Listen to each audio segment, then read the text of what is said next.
Producteur, tant à longue na Côte d'Ivoire, il a fait rigolo, il a signé contrat. Ça n'engage pas fait rigolo. Producteur a tel que produit Oyo, na mboka nanga, ils ont recherché. Il faut na zoyango, na mema yango.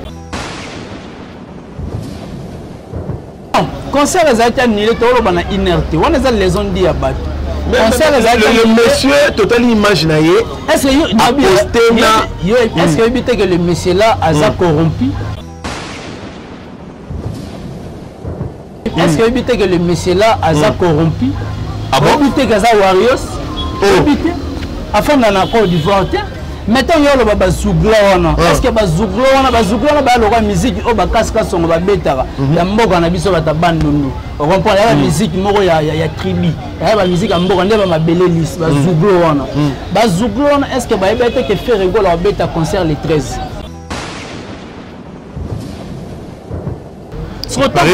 Faire rigolo à Betty 4 ans, benga était en Côte d'Ivoire. Mais oui, mais benga monter c'est par rapport à solliciter. Donc c'est que en Côte d'Ivoire faire rigolo à Tiaza qui fait rigolo à la succès pour naté. Ba voyager un artiste et bisanga ba quand tu va wenye ningi zala. Voilà. Au moins la mission batimi na poto batimi pone. Ba bisa ba ninga na bango. Ba bi boko seka mukie me boko lela et béni. Voilà. Tu comprends? Yo kasi Junior Motu nani kuso nanga tikala na poto wana aibite cousin propre artiste akimi na poto trouver normal. Créer histoire musus na Côte d'Ivoire. Salamate. Vous comprenez ça? Et il y a d'autres artistes au Betty concerne la Côte d'Ivoire avec l'invitation à d'autres artistes pour nous remettre un puis il faut pour nous passer coup de pouce. On fait rigolo à sa force. C'est que il peut bien au la télé baninga na. Oh asola na bangoni. Bango ba jeune na nyonso. Ba jeune na nyonso. Oh lelo ba chama makele bando ta la ferite. Yo bango. Oh bon éviter que na wenye 4x4 na zaiti wana. Jeune wa zaiti wana. C'était fait rigolo oui. Mais oui, bando ta la fait rigolo. Ba musu bando yima na bati koso bando la na fait rigolo. Quand toi tu viens que non, tu viens avec des preuves, voilà pièce contre pièce par rapport à qui, par rapport à quoi. Voilà. Parce que faire rigolo là, ceux qui annulation concerne Salamine, c'était juste parce que faire rigolo là, bah yo kana été na producteur. Au moment ba kenda bongo, yo bisanga concert nini au fala beta. Hein? Wa matina podem fala oyemba. Abeni a télé zo micro yemba nze monema na disque. Sur les bélés. Phénomène où les cas, toujours comprendre en côté. Toujours une peu de source. Il y a un entre des artistes. Il paraît baran de Zobima, kaka bango na bango artistes et musiciens. Il paraît ba concert à faire réseau ba po ba ninga ne ba mise ba zobenga kuna ba kasakango. Na pamboli no ba tout balinga kangai l'homme saint dans un concert motomogo bopeto. Na pamboli mon vieux Kachito lamba contre lamba. Nazolela. Odette qui est ya Odette. Ma maman chérie Annie Biamilai. Alou la ngoma. Moi si mon gars bien lamba logola la guerre. Je te bénis. Na pamboli mami mukanya mona poto ya tongo sans oublier Maman Kovo, Ornella Loisa. Donc vous me la tête direct les qui peut inviter la gamme tout bête ani masolo lelo. Héritier Iboula. Ouais. L'homme saint. Na quand vous les gars la gaillard mais OK rien. Ah. Nzambega ne muta yebi ekolega mutu na munene donc. Et puis il faut belo moro moni nyoko mo ba tcha na pharmacie boy. Oui oui. Asora na été. Ba musuba na ba pe na ba boy na ba tcha na ba peu. Ah bon? Ah mais oui, bon Dieu, on a ça la boisson. Ah soit mais non, il peut boula. On va na boy qui n'est pas ici ba sala na bon comme nous menons. Voilà, c'est boula. OK. Mais c'est plus le suna ya mbalo. Merci beaucoup. On est là, on est ensemble, la question na yo, ba réponse yanga et surtout ba tenir so ba landanga na Odette télévision en tout cas ba continuer toujours pour s'abonner aux héritiers Iboula Mouyaka solo pour job poster les ala rendre yo je dis merci à Mbuta Muni bakoko ya lunda depuis États-Unis. Pourquoi pas à Blaise le padre de les États-Unis quoi. mon vieux Voski depuis les États-Unis. Donc merci beaucoup na baïno so barolanda biso sanga wangata maman la petit bon junior et Broly dit un match en tout cas on est là on est ensemble la question yo ba réponse voilà. OK héritier Ibula. Suna yambaka epo amutu mombo ayambaka na facilité. De ce que Bengue biso ayako vanda ko na zui à pied levé avec une position en côté mais na ngaka to sur la momuke marambo l'équipe mo belé ba voyage ba faire rigola ou ya ke Cameroun ou ya ke Côte d'Ivoire ou ya commis na Côte d'Ivoire ba concert réseau raté il paraît tout le monde ba image uti ko bima wa niveau ba fingi faire na ba ivoirien. Premièrement, d'abord, tout le monde entre la population, les Kinois, les Congolais, les Ivoiriens. Message n'est que Congolais. Pourquoi peut-être les Ivoiriens au Hollande? Tala, au moins, ma message goûté à l'angoté. Tout le barato solo là. Oebi ennemi à Congolais, ils ont Congolais. Voilà. Tu vois. Quand on dit que non, les Ivoiriens, net jeunes noirs, les Katuana, ont insulté, fait rigoler. On comprend. À l'obel, il me fait rigoler. Mais si on l'obel a fait rigoler, de la manière où l'obel, on s'en engage pas fait rigoler. Quand toi tu viens que non, tu viens avec des preuves, on va pièce contre pièce, pièce contre pièce par rapport à qui, par rapport à quoi. Voilà. Parce que faire rigoler, ceux qui annulation concerne ça, c'était juste parce que faire rigoler, bah yo kana été na producteur. Concert a été annulé na 1 heure. So il fait rigoler na page ne ba tchaki message one. C'est parce que faire rigoler mon que ba conditions a été réunies. On a annulé le concert. Est-ce que concert à Liboso a annulé na mboka oyo? Tant annulé na Afrique, ça a concert à faire rigoler. Ibula. Comment Moutougo ko vanda tina 1 heure de ko annuler concert? Non, concert a été annulé to lo na 1 heure. On les a les on dit à battre.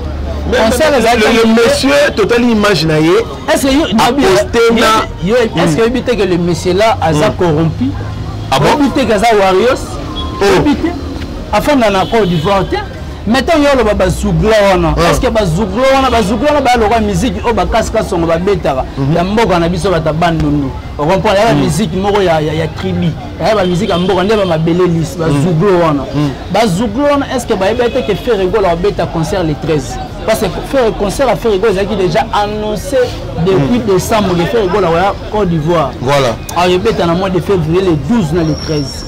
Et là on est battu mon être monté à ma beni faire rigolo à Betty Sofitel hôtel plein à craquer et puis si battu vertige batal jeune a tondi si à Sofitel tellement bouki Sofitel sur ce que tu es un stade à 4000 places ces années liwa azui donc faire rigolo à taler bien à tailler histoire à créer histoire moussous na Côte d'Ivoire. Voilà. Salamate.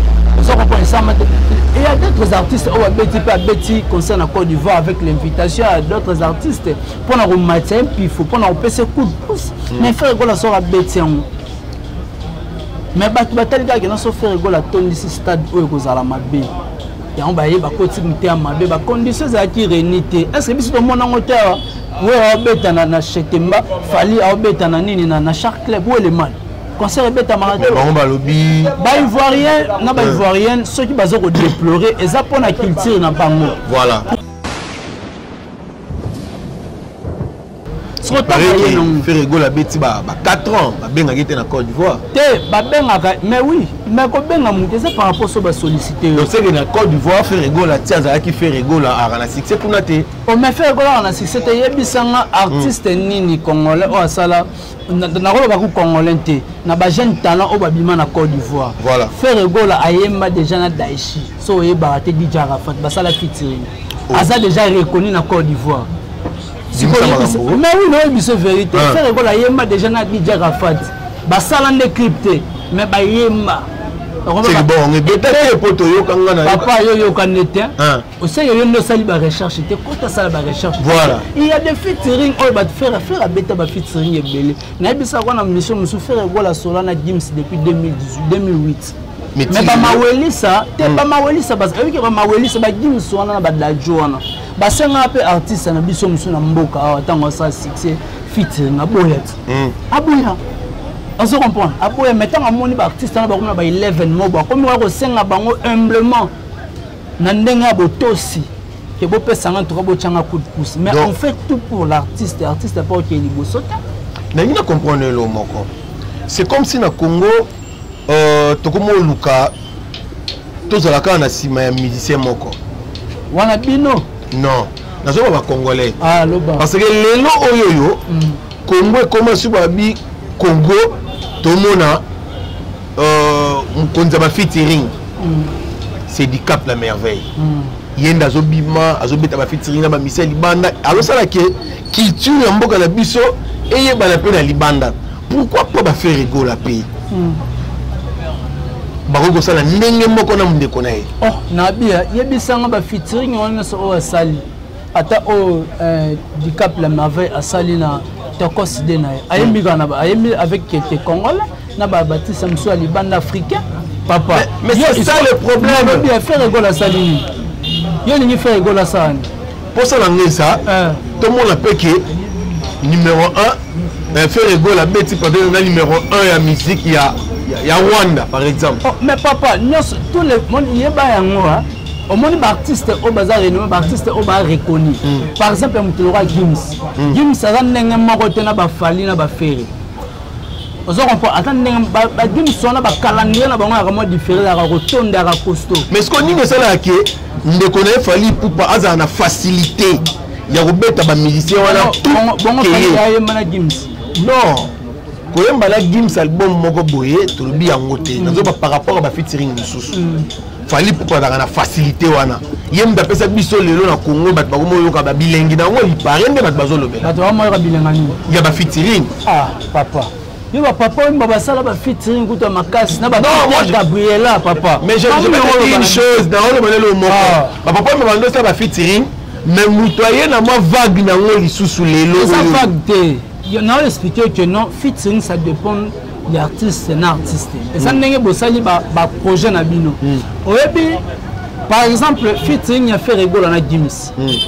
Et ça il fallait ça en harmonie. Mais est-ce que pour l'année?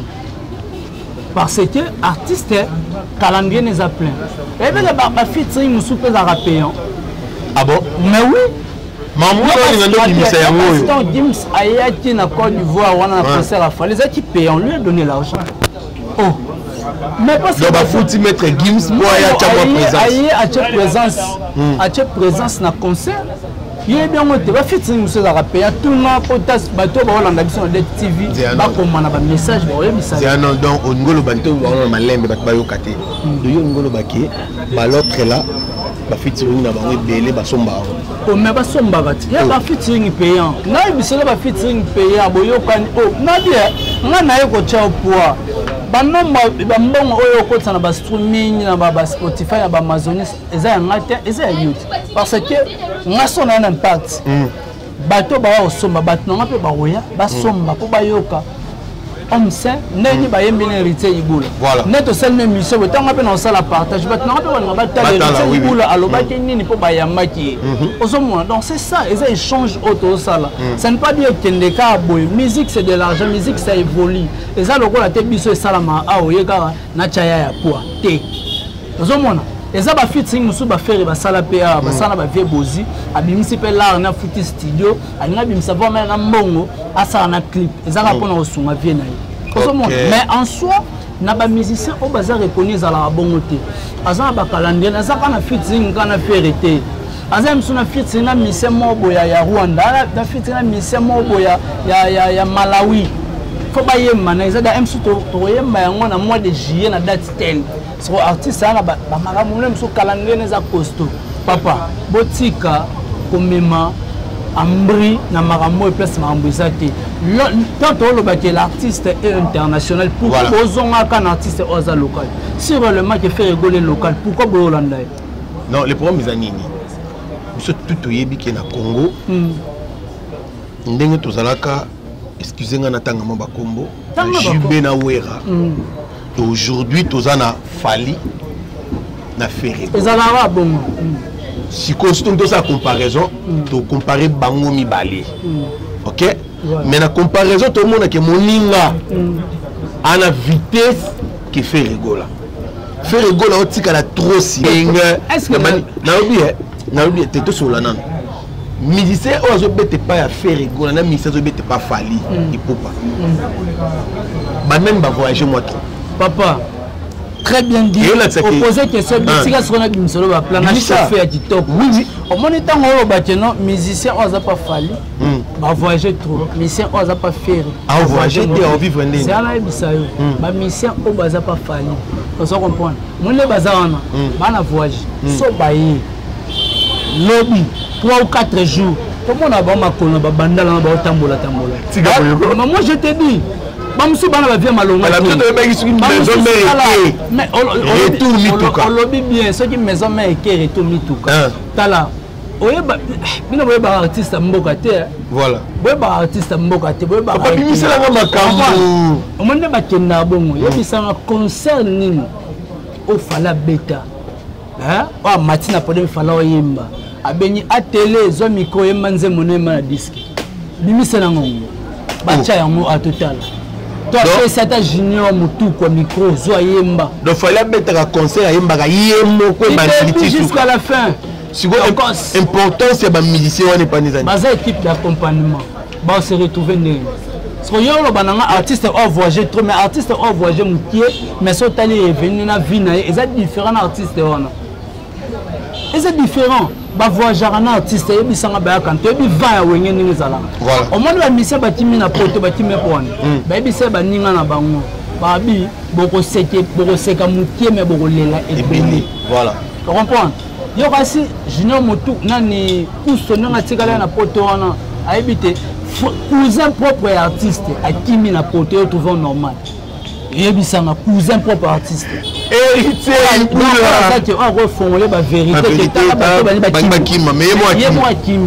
ça dit beaucoup.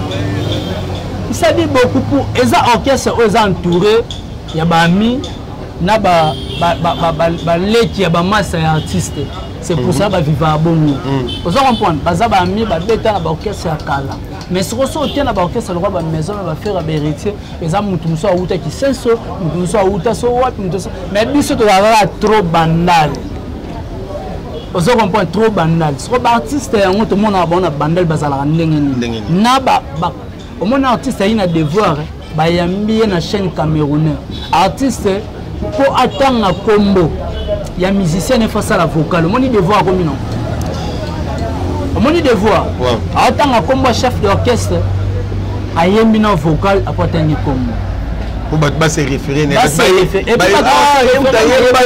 se référer quand on a répété. Pourtant, il y a ça, fitting, on a un artiste, nous on a quantité pour un. Papa tous à la batte, où est ça fitting, mon tenant, mission moi minenne, azang à coacher musicien à 4. Alors, on a bien affilé. A Nicodème à 4. Oui. Mais c'est ça la force. Mais ce qu'on a battu, ndekona biso ndenga zawana pona ya za besoin azala yemoko leader, yemoko star, yemoko tout. Maintenant boza équipe d'accompagnement, faut boter là, nga mona noye mabino boza na rapona ba ker. So nzembo, so sali vocal, oko s'improviser té. Ora ba il sera disque. Jusqu'au temps que chroniqueur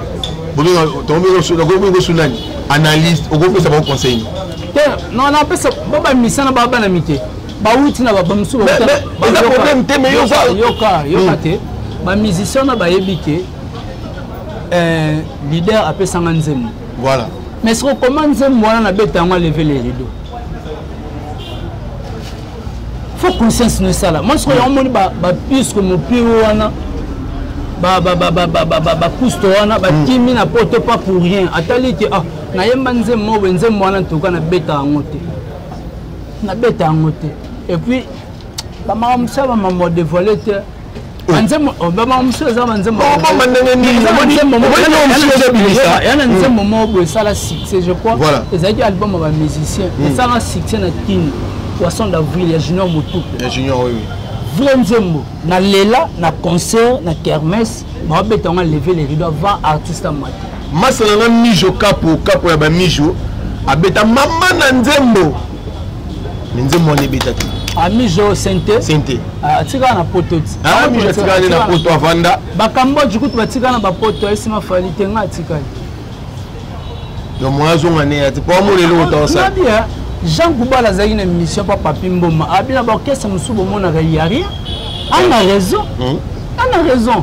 yo kasi ne ba artiste na ba tena ba concert musu ba kena robeta na ba pesa ba jeune wana combien lelo ba motika ba danseuse point ba motika ba danseuse liboso da ba danseuse ba kana va moko boy na ora moko boy na lelo za ba sute mais muta même ba danseuse ka lelo za kofolo mbeji ben piano moi muke na we ranson oui na ba obatika na lo bana bango nyonso sans exception ba sala on mais ba danseuse ana lié na ba répétition à tout moment ba disait ba on répéter 23h na suka ba zelo to mon appelle leader a été leader a fani a mela na eji na ina ndako lié na zana les a lié a beta chichani ba na ba mo na passe ya moni ba wera ba c'est pas pareil faut ba na ba se retrouver yango lelo mona wera za fier so ko mona héritier a mona ba bill a mona ba ferré so bango pourquoi pas ba zong ça sincère on a été na ba artiste na ba héritier Iboula.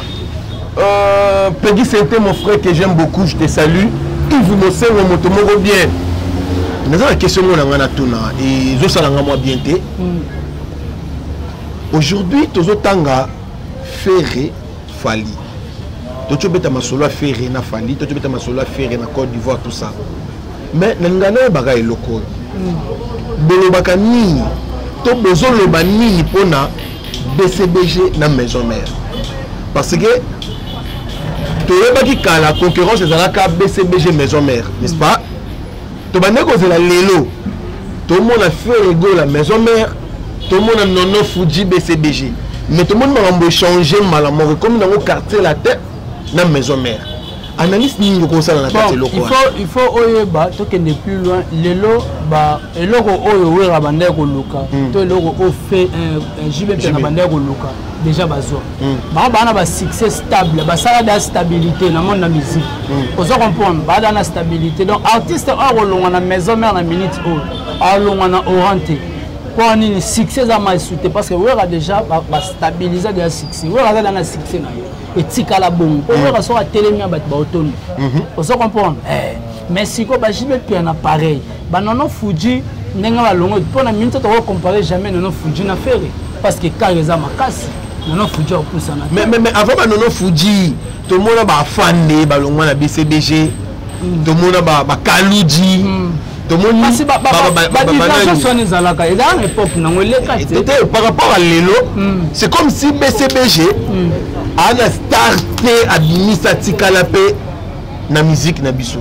bon ba tout ba yango au moins chaque papa chaque parent a un ninga botela bana na yo on se comprendre au moins te jibe piano moko a beti 10 ans sans album mais a beti ba concert et ça peut pas plein donc ça genre na ninga zala donc artiste a kolonga na BCBG il faut la nande likolo ya papa ko la likolo ba polémique té parce que jibe linga polémique en soi ça là déjà polémique ici là yo mona jibe ça la polémique à ça là direct na ye ba nini ayana batu na o rekata kana batu o répondre sur le plan musical ba beta ngote ozomona donc faut comprendre wana ba fan de bantama déjà ba directive musu ye ba ke ba fan de wana ba sala ba orchestre afin na marque déposée afin de wana mona ba afin de bimisa ba miel de son yebi ouais abimisa be boilanto yebi ba uta pa fan siko yebi sangai les gens sont à Salamo stabilité on a naé chemin musu to comparer na ba faire répondre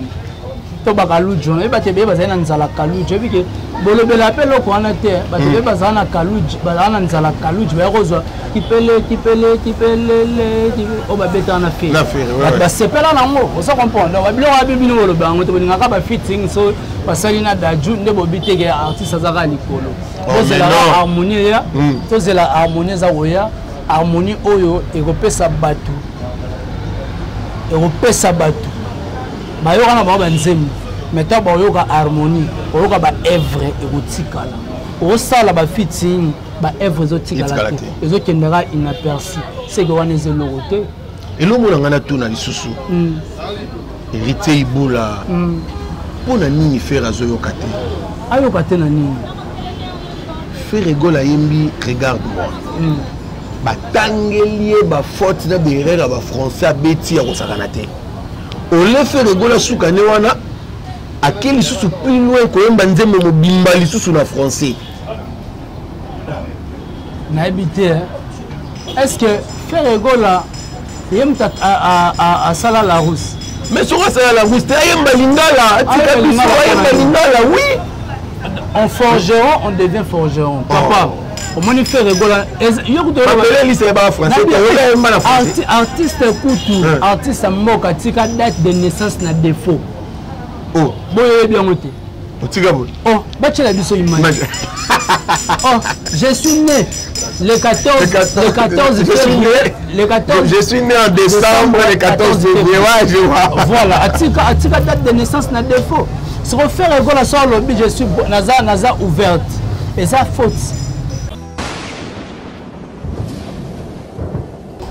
na Côte d'Ivoire afandi ayembi regarde-moi parce que bato belé bando ba regarde-moi kenda faire ayembi un instrument incomplet oyebi mais ayembi regarde-moi et puis tant oyemba so ayembi parti oyo atuni public na refaire pona on l'aksabino nini regarde-moi o bino bonde ko finga nzemba ba yombe regarde-moi o bonde ko finga ba yembi on ba faute belé to bisaji bato baya ba nous expliquer biso mot à mot omoni papa na biso nani Kibambi Chito à ça la émission mon petit Likerne a expliqué ba mot français papa la sentinelle ils avaient le sentinelle l'autre le bangon la sentinelle vous comprendre le lot ils ont français le français évoluera tout le temps lié moko artiste moni ba te belé ko ba lo baka mabe a faire rigola artiste est moko yemba yango elenga français yo kanwe pas ba français ya anglais pas ba anglais vous comprenez mais yo ba yemba yango siko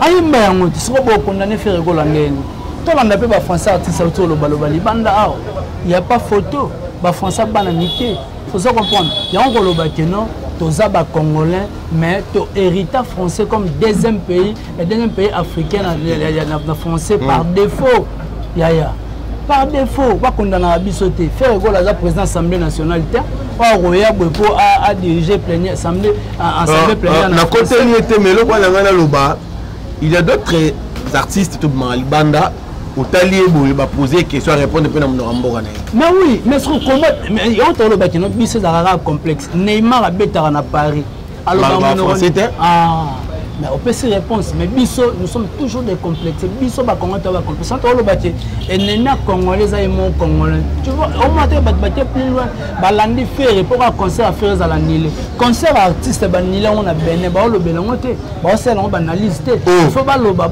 lo belango fallait ba bambie ba mabanga na Cameroun. Est-ce que ça va? Bagandi non, bando bambé babido ya baji ba mabanga ba artiste alobili so bo continuer bo na kata conseil. Ba tu ba pa tala yo tombokela bango baba ruati. Ba futi mongo na bango. So nyo sona bo lo ba yango te mais so la ti faire rigola salimpiaka. Omoni na salle wana na stade wana. Eza 4000 places. Moi, je suis à 4000 places. Faire un bête en samedi. J'aime les pour nous attaquer, faire rigoler. Moi, il y a artistes ivoiriennes. Il y a un combat fille. En Côte d'Ivoire. Les petits là dans la Côte d'Ivoire, en France. En France, oui. Il y a la vidéo. Et puis, bref, ils ont été concert à faire été. Concert à faire, dans la 4. Il y a plus de 2 heures de temps pour Milan. Il y a 4. Si on est plus loin, ils ont été concert à filles au Jérusalem, il fallait l'accepter ce pièce contre pièce à Tché, on m'a bouillé. Tout le monde est jusque là. Non, tu n'as pas l'accepter ce pièce, mais ça fait rigoler. Ça balance, na 4 à stade. Exactement. L'accepter ce public. Tout le monde a un message, nous sommes faire sillonner, on va circuler à l'hôpital. Tout ce qui est artiste, on a vu ça va être des bossos. On a une mission à ça, il y a bosso dans la musique. Na yambarabata fali, na yambarabata fere, na yambarabata wera. Bango nyonso balobela nga. Ibula talabo, ibula nga e place o eza mabe na lobageza mabe. Po na lia mbongo mutute. Na lia mbongo mutute. E place eza mabe, eza mabe. To bonisa, artiste a bonisa. Parce qu'il y a pas de fan là tout autour à artiste. Bah il ça artiste ba vérité. Mais bah ba mimi la banque so boîte mo bimi, ba mimi artiste. La chérie ba voilà. Nous sommes là, bah on va venir bon yango. Donc biso to zana pour na ko songa ba artiste na biso ba kende. Vraiment les. Et nous on y est ça la queue. Fait rigola. Ba inaki à tout moment. Et qui muté à ce qui fait rigola bimisika et logo paf ba vande longo ba ko moluka. Et quand ça on fait rigola à sa force. C'est que il peut bien au la tena baninga na eh. Oh asola na bango ba jeune na nyonso. Ba jeune na nyonso. Oh lelo ba chama makele bando ta la ferite. Ye bango. Oh bon éviter que na wenye 4x4 na zaiti wana jeune wa zaiti wana c'était faire rigola oui. Mais oui, bando ta la faire rigola. Ba musu bando yima na batikoso bando la na faire rigola. Ba musu baza belé artiste mboka balanda ba faire rigola. Malo ba faire rigola azana oramo o batebe ba kosakana te batebe na poto ba pesa ba témoignage pour na faire rigola. Ba bi faire rigola azam maltraité azam malmené parce que ba santo que faire rigola emba qui viva verra ayebaka ebita emba qui viva verra ezala kutu moi bien na kofinga mais le comme pur batu ba ko assassiner ko finga na mama o aboti yo ba ke puna ko finga mama o aboti ba surnommé artiste tilapia mais eloko wana ngana loba et ma casse surtout période ba YouTube na biso kasi on je ne sais pas ce qui monta fongo si chaîne na et comment na ba journaliste perroquet au bazako ba pesa ba mbongo tika bo mais oui ba pesa ba mbongo kene ko finga boye kene ko lobela bo dans ba chaîne no petala makana YouTube lelo mais bazala corrompu bazalit yo kasi ezana ba chaîne sous sur lobeli fali au monde on tala ba vebeli ba chaîne sous pe lobeli faire au tala on tala ba vebeli ezara bon même en musique ezo tambola to lobani to tala donc comment on est au kabwana quoi et comment on est au kabwana yango moni ke biso toza wana pona ko longola banti valeur wana ko loba place c'est une vérité ko loba na artiste faut ko loba na vérité mais ça ko finga te ko kota na vie privée artiste te ngana ko kota na vie musicale voilà na na vie privée artiste pona kena ngwa vie oya meneza différent na ngana o mena oza comprendre ba ora oza na ngana na ngoti ngana za na pauvre en esprit na vivre riche en esprit nous comprendre na vivre kaka toujours évoluer bani mena ko ya ko bete l'artiste ma solo il y a musique na vie privée na ye donc voilà la ngato suk c'est la question au héritier ibula faire rigola na studio na ba collègue na ye ya wenge est-ce que le connaît aussi estime te pour et photo yebi ba misère sonde bazalaka nani bogo sangana lelo mais le moniteur lelo le ba yoka ba mi na yebi place oza ba misère na nyo sonde bazawana studio o ba koti na mbongo na bango te eza faire rigola ni mtu afuta oh producteur azate oh album wa mezanini harmonie les albums il y a fait rigola wa benyi bani ye mo ka financer ba mbongo ne nyonso voilà so ezaka nini album so ko zala artiste a titre ni harmonie a benyi batuna ma harmonie so producteur sera ye a sombit azumbongo a pesa artiste eza bongo mais c'est là où ce qu'on est comment ba problème nos artistes pas faire les anini yembela mutu na yo zombongo na yo est-ce que contrat moi ça vraiment est bien le créer problème té faire rigola mais libiso mbongo faire rigola ça libiso créer problème té et créer problème té parce que tout le monde on mais sauf Fabrigas ça tout ça n'a pas master océan de charme o bayembeli vient na lotis longi négligent chanson négligent calamine tes obima après Brenda et on des obima bayembi l'ami à Fabrigas abimisi mbongo studio c'est Fati a payé le studio muto a payé artiste mbongo artiste a payé car à vivre bien pour ni massa na ya bendi tel que muto na ko souffrir voilà alors on ba master offert go la bendi ba mona ke ba massa moi makambuza o titaboya o chata monzembo moi cadeau na ko pesa bino tel que amina bino yango yama sali ba mina ye ba oyemba o monte ko na studio na Serge Mabiala tant artiste na poto Serge Mabiala oyemba la ti casque tellement faut comprendre malili moi poto ba bossa ma mbebele faire rigola o expliquer Serge Mabiala nzembo oyo ba yemba ngo 10 ans 15 ans après faire ça Mabiala ozara na nzembo no mo boya bando yembela ngo Mabiala bia faire abomoni yo mo to bossani ayebisute mais faire sur zo bimisa on se rend ba jeune wana c'est un génie faire rigola ba benye na Côte d'Ivoire Messi de la rumba africaine faire rigola bisote na radio en direct ba bete faire rigola yemba qui viva verra en direct faut yo ka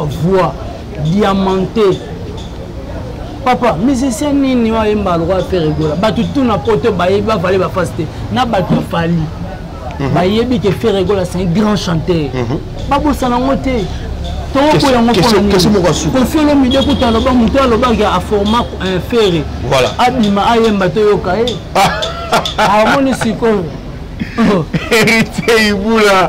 Qu'est-ce qu'on va souga la ngina tuna? Est-ce que yo monté ba nyoka ngabatu kuna na Cameroun. Otala publicité nzamfote. Nzamfote. Oui.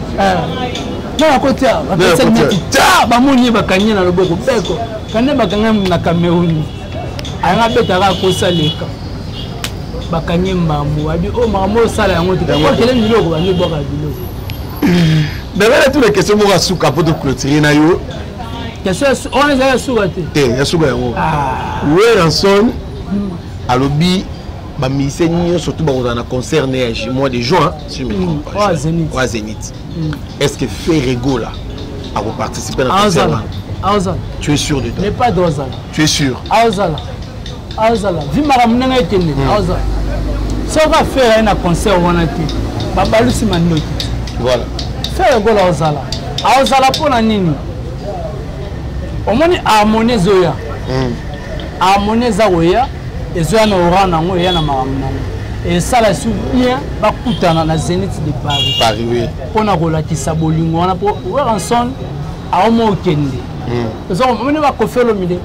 Mais ce qu'on fait le milieu, c'est parce que c'est tout terrain. À qui t'as papa Badot, donc Aza partout.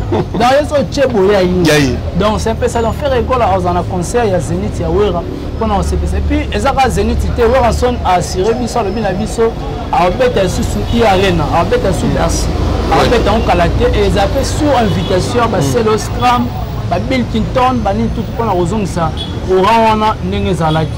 Au moins tu Wenge parce que Wenge dominera et puis au bêta na Wenge ils a force moro savana ouais au bêta na Wenge a force on moni ba te belé ba combattre ba na Wenge ba na posa ba disparaître ba kimisa esprit Wenge et longo et ça la lisute ba faire régner l'esprit musuma et aussi mate parce que ba na Wenge ba l'ona vraiment makasi na mambo etali musique congolaise.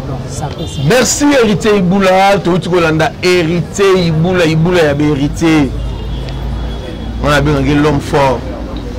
Sora lobby. Pour nous clôturer de konanga moi salutation na baïnyo so balandio na. Voilà, je dis merci na baïnyo kanderonyo so balinga Héritier Iboula muyaka na bango nyonso ya solo pour job poster. Biso to ndima ko bimisa be kolo na biso parce que batebele ba bomba. Donc Héritier Iboula muyaka ya solo pour job poster ezala neye apozi mbuta mwini bakoko ya lunda pourquoi pas à mave chouongo mutetela ya solo maman na ardi na pesio bambote. Je dis encore merci à Bruno Lubika Mbonga propre, Sandra Langata maman na petit Bruno Junior et Bolidi Zamad, pourquoi pas l'international Jonathan Bolingi, l'homme de coup de tête KO Jonathan Bolingi, Adamo Bolingi depuis Turquie en tout cas na pesio mbote, Ozala pembeni ya Jogo na biso Bolingi Pangi, donc pesio mbote pourquoi pas à Yemei. Il y a mon thème à Drisha motomètre Bebazi Beba Tchafouin au monde. Merci beaucoup à mon père spirituel, évêque Chirotinwani. Mais quand on a bimang, pourquoi pas Dali Boukassa. Donc Dali Boukassa, il y a tout ça là. Donc merci beaucoup à Banderonion sur Obarozota. Il y a Rolanda Héritier Iboula. Pourquoi pas les padres de l'États-Unis, Blaise, je te salue. Merci beaucoup à mon vieux Voski depuis les États-Unis. En tout cas, vieux. Maïnion Soboro Sala pour Héritier Iboula. Le vieux Mikolo, pour te comme n'a pas si. Ah, bande ko bol la passe comme trop mais son mutachela ata 100 €. Oh, merci. Les États-Unis neige zo ko ya nenga mutete. O mama mutala mungi na tongo soka bêcher kwa kota ta na kara démarrer a oui mamu ko musali passe na ken agence a telo monstant. Pour le baba en tout cas merci. Na o nenga bozo soutenir ndeko na bino leki na bino Héritier Iboula muyaka solo. En tout cas merci beaucoup surtout biso to ba marié et à moi différent so bala na kim to bala na poto to à moi différent na bino ba bana bino ba célibataire heureusement moi à moi salope moi merci Héritier Iboula ba to ba nanga c'est moi ben Héritier Iboula petit piste 243 89 95 59 158 plus 243 89 95 59 158 na Facebook na ngo betikara Héritier Iboula ozonga mobimba. Donc merci beaucoup na yo homme saint. En tout cas na sepeli vraiment l'invitation na yo. Ya mokola loto ko éclairer bateau et place bazo kosaka bateau. On comprend que bazo kosaka bateau. Voilà. OK. Merci Rotier Iboula. Pourquoi pas la émission na biso? Parce que na biso espace à terre comme messianiste. Comme si messiani donc imta ya marabiso vraiment ah. Place on a évité vraiment donc Nzamba Pambola ya baxelé so belé koleka. Merci na ba tout ba bonne sur Odette TV. Ba tout ba linga l'homme saint dans un corps saint motomoko bo peto pembeti na kata ebili sumute. Bolandi émission na biso na bokebi nyonso. Nalobaki mikolo ndo na lingala Iboula ye kwa lobi o etalaki ye ngala tunika mituna ngaite na pamboli ba etu balingaka l'homme saint na pamboli mama Odette kiasi ya Odette ani bien milai na pamboli ye moko aji arubu kisisi na ruganga mitabani mikayim petit frère propre ya Yvette Lunda ya ba Yvette ya bino yango wana sans oublier mami mukanya mwana poto ya tango na pamboli mon vieux Rodard m'a dit il faut mutu moko boye pive ya petit na ya san vungu ya basan Yves Mosengo mutu moko bien Peggy Sainté mon frère propre que j'aime beaucoup. Bon continuer à s'abonner, bon continuer à partager les liens, bon continuer à soutenir l'homme saint. Bah tout bana kata soutenir l'homme saint, bon continuer toujours à soutenir l'homme saint. Ma banga ou feli. Bana sinaf na bosani binote. Mama Kuvo. Ciao.